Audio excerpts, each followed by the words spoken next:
Morning class. आज हम लोग अपनी हिंदी पाठमाला आकृति का अगला चैप्टर पढ़ेंगे। अभी तक जितने भी चैप्टर्स आप लोग पढ़े हैं उन चैप्टर्स के सारे रिवीजन टेस्ट आप लोगों को मिल चुके हैं, आप लोग रिवीजन कर चुके हैं। तो आज हम आगे बढ़ेंगे। हमारा अगला चैप्टर है बैसाखी की बधाइयाँ। यह एक पत्र है। इस पत्र के माध्यम से आप लोगों को बैसाखी के बारे में बताया गया है, पंजाब में कैसे बैसाखी मनाई जाती है। तो चलिए हम रीडिंग करते हैं, आप लोगों को समझ में आ जाएगा। 25/285 मॉडल टाउन, अमृतसर, पंजाब, दिनांक 13 अप्रैल 2000, मान लीजिए आप 21 कर दिए। प्रिय सखी जयप्रदा, सबको नमस्ते। यह एक सखी हैं, मतलब सखी का मतलब क्या होता है? दोस्त। जो दोस्त होते हैं उसे, अगर दो लड़कियां दोस्त हैं तो उन्हें सखी कहा जा सकता है। तो यह एक जो सखी हैं, एक लड़की है, वो अपने सखी को बता रही है जिसका नाम जयप्रदा है। उसे वह पत्र के द्वारा इसके बारे में बता रही हैं। आशा है तुम स्वस्थ और सानंद होगी। सानंद का मतलब होता है आनंद के साथ। तुमने अपने पत्र में मुझे बैसाखी की शुभकामनाएं भेजी हैं, इसके लिए बहुत बहुत धन्यवाद। आज बैसाखी के दिन सारे पंजाब में विशेष चहल पहल है। पंजाब के लोग बैसाखी को नव वर्ष के रूप में मनाते हैं। यह तो तुम्हें पता ही है कि चैत्र शुक्ल के प्रथम दिन आंध्र प्रदेश, कर्नाटक और तमिलनाडु में युगादि पर्व मनाया जाता है। महाराष्ट्र में उसी दिन गुड़ी पाड़वा मनाते हैं। मैं तुम्हें इस पत्र में बैसाखी के बारे में विस्तार पूर्वक बताती हूँ। जो लड़की है वो अपनी सहेली को बता रही है कि पंजाब में किस तरह बैसाखी का पर्व मनाया जाता है, उसके बारे में इस आपके इस पाठ में अच्छे से बताया गया है। बैसाखी के अपने कई ऐतिहासिक एवं धार्मिक पक्ष हैं। जब हम लोग का कोई भी त्यौहार होता है, जैसे मान लीजिए आप अपने घर में कोई भी त्यौहार मनाते हो, तो उसका हर समय एक धार्मिक पक्ष होता है या तो ऐतिहासिक पक्ष होता है। इस प्रकार बैसाखी भी अपने में एक ऐतिहासिक और धार्मिक पक्ष है। एक तरफ इस दिन खालसा पंथ की नींव रखी जाने के कारण इस पर्व का धार्मिक महत्व है, तो दूसरी तरफ खेतों के फसलों के कटने की शुरुआत होने से इस पर्व का सामाजिक और सांस्कृतिक महत्व भी है। बैसाखी का त्यौहार समृद्धि और उत्साह का, जोश और धार्मिक आस्था का त्यौहार है। इस त्यौहार की उत्पत्ति मूल रूप से कृषि जीवन और खेत खलिहानों से जुड़ी हुई है। परंपरागत रूप से इसी दिन खेतों में फसलों की कटाई शुरू होती है। पंजाब में प्रायः कहा जाता है, जट्टा आई बैसाखी, कड़का दी मुक गई राखी। यानी अब तक गेहूं के खेतों की जो रात भर जागकर रखवाली की जाती थी वह खत्म हो गई। अब खेतों से अनाज कटकर खलिहानों तक जा पहुंचा है। यह त्यौहार मौज मस्ती का प्रतीक है। इस मौके पर मेले लगते हैं। फसलों से होने वाली आमदनी से किसान समृद्ध हो जाता है, अतः वह सपरिवार मेले में जाकर अपने शौक पूरे करता है। इन मेलों में परंपरागत खाना पीना, भांगड़ा, गिद्दा और बोलियों का आयोजन किया जाता है। जया, मैं तुम्हें इस त्यौहार के एक अन्य पक्ष से भी परिचित कराना चाहती हूँ। हमारा इतिहास बताता है कि 1699 ईस्वी की बैसाखी को सिखों के 10वें गुरु गोविंद सिंह जी ने केसगढ़ साहिब आनंदपुर में खालसा पंथ की नींव रखी थी। उस दिन वहाँ एक बहुत बड़ा धार्मिक सम्मेलन आयोजित किया गया था। वहाँ देश भर के सिख मौजूद थे। गुरुजी ने अमृत पान कराकर पहले 5 खालसा तैयार किए। दरअसल उस समय के शासकों के अत्याचारों का सामना करने के लिए खालसा तैयार किए गए थे। उसी मौके पर गुरु गोविंद सिंह जी ने यह प्रसिद्ध वाक्य कहा था। क्या कहा था? 1.25 लाख से एक लड़ाऊँ। 1.25 लाख से एक लड़ा मतलब 1.25 लाख लोगों से मैं एक सिख को लड़ा सकता हूँ। खालसा पंथ की नींव रखी जाने की याद में सभी गुरुद्वारों में विशेष कार्यक्रम आयोजित किए जाते हैं। आनंदपुर साहिब में तो घुड़सवारी, तलवारबाजी और युद्ध कौशल के प्रदर्शन होते हैं। बैसाखी आमतौर पर किसी नए कार्यक्रम की शुरुआत, गृह प्रवेश, शादी ब्याह के लिए शुभ मानी जाती है।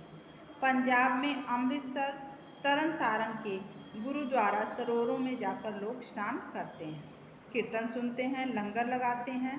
इस दिन का पूरा ऐतिहासिक महत्व इसलिए है कि 1919 में इसी दिन अमृतसर में जलियांवाला बाग की घटना घटी थी। इस दिन इसी बाग में बड़ी संख्या में लोग रोलेट एक्ट का विरोध करने के लिए एकत्रित हुए थे। इन लोगों पर क्रूर जनरल डायर ने गोलियां चलवा दी। इसमें हजारों निर्दोष भारतीयों को अपने प्राण गंवाने पड़े थे। 1600 गोलियों की वर्षा कराने वाला जनरल डायर कुछ साल बाद अपने ही घर में पश्चाताप की आग में झुलसकर मरा था। उसकी पीठ पर बरहस्त रखने वाला उस समय पंजाब का लेफ्टिनेंट गवर्नर ओडवायर इसी पंजाब के लाल उधम सिंह की गोलियों का शिकार बना था। इस घटना का उल्लेख करते हुए मेरी आंखें भी भर आईं। तुम्हें और तुम्हारे परिवार को भी बैसाखी की बहुत बहुत बधाई। आशा है यह त्यौहार तुम्हारे घर को भी सुख समृद्धि से भर दे। तुम्हारी अभिन्न मित्र सिमरन। अब इस चैप्टर के माध्यम से हमें बताया गया है कि बैसाखी कैसे मनाई जाती है, किस दिन मनाई जाती है और क्यों मनाई जाती है। इसका जो धार्मिक पक्ष है वो भी बताया गया है, ऐतिहासिक पक्ष है वो भी बताया गया है। तो ये एक लड़की है सिमरन जो अपनी सहेली जयप्रदा को ये पत्र लिखकर बैसाखी के बारे में बता रही है। आप लोग इस चैप्टर को फिर से रीडिंग करेंगे और रीडिंग करने के बाद आप लोग इसे ध्यान से अपने दिमाग में बैठाएंगे कि बैसाखी क्या होती है, बैसाखी कब मनाई जाती है। तो ये हमारा चैप्टर था। अब हम आगे बढ़ते हैं एक्सरसाइज की तरफ। प्रश्न शब्दार्थ है सादर, सादर का अर्थ होता है आदर सहित, मतलब रिस्पेक्टफुली। ऐतिहासिक, इतिहास से संबंधित, हिस्टोरिकल। आस्था, आस्था का अर्थ होता है विश्वास, बिलीफ। समृद्धि का अर्थ होता है खुशहाली, प्रॉस्पेरिटीज।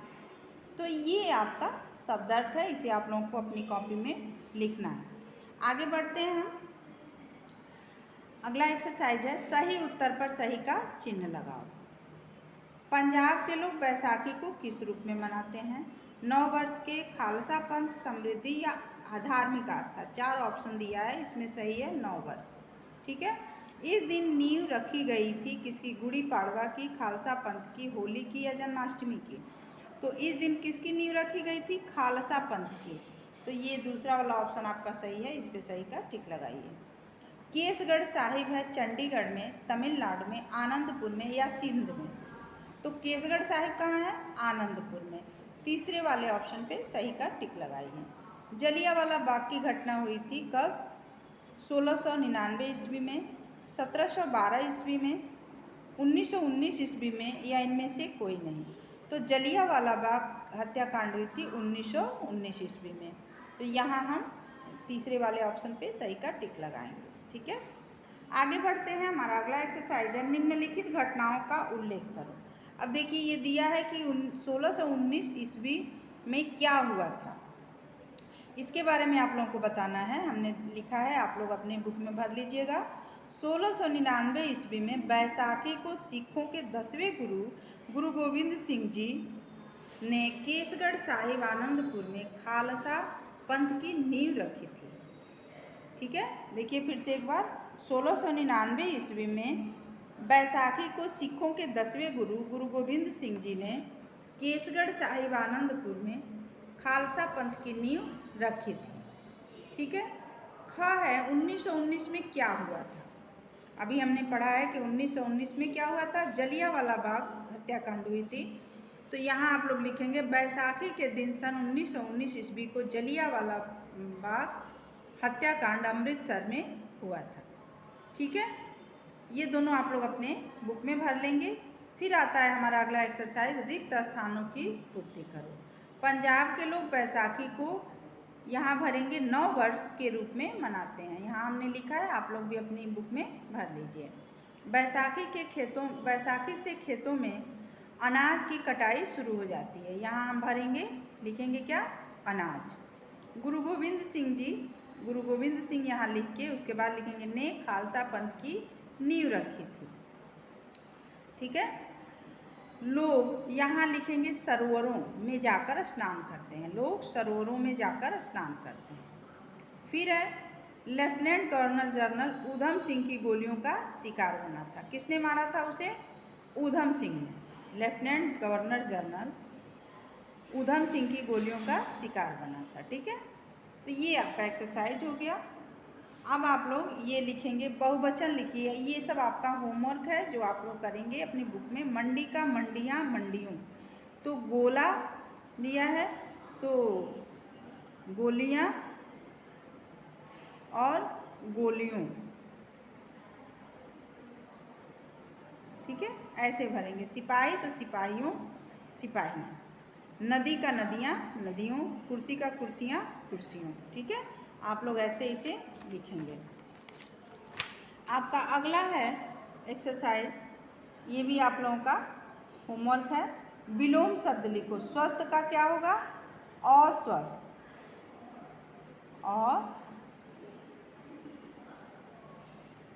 अस्वस्थ। ठीक है, ये। न्याय का अन्याय,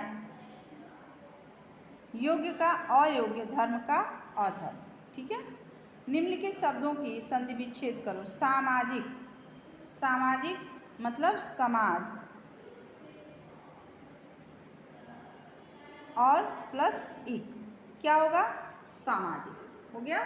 देखिए, समाज प्लस इक। ऐसे ही ऐतिहासिक है तो इतिहास प्लस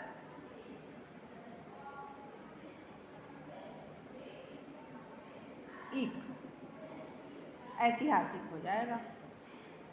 अब धार्मिक है, धर्म प्लस इक, धार्मिक। ये बड़ी की मात्रा नहीं रहेगी, छोटी की रहेगी।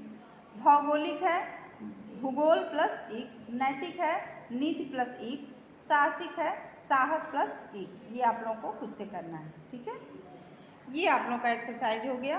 बाकी के एक्सरसाइज आप लोग खुद से भर लीजिएगा अपनी बुक में। हमारा चैप्टर समाप्त हुआ आज का। इसका क्वेश्चन आंसर आप लोगों को PDF के माध्यम से जाएगा, उसे आप लोग कर लीजिएगा। और इस चैप्टर को एक बार फिर से आप लोग अच्छे से रिवीजन कर लीजिएगा, पूरा अच्छे से रीडिंग कर लीजिएगा। फिर हम मिलेंगे अगले वीडियो में अगले चैप्टर के साथ। तब तक आप लोग अपना वर्क कंप्लीट कीजिए और एग्ज़ाम की तैयारी कीजिए जो भी आप लोगों को बताया गया है। Thank you.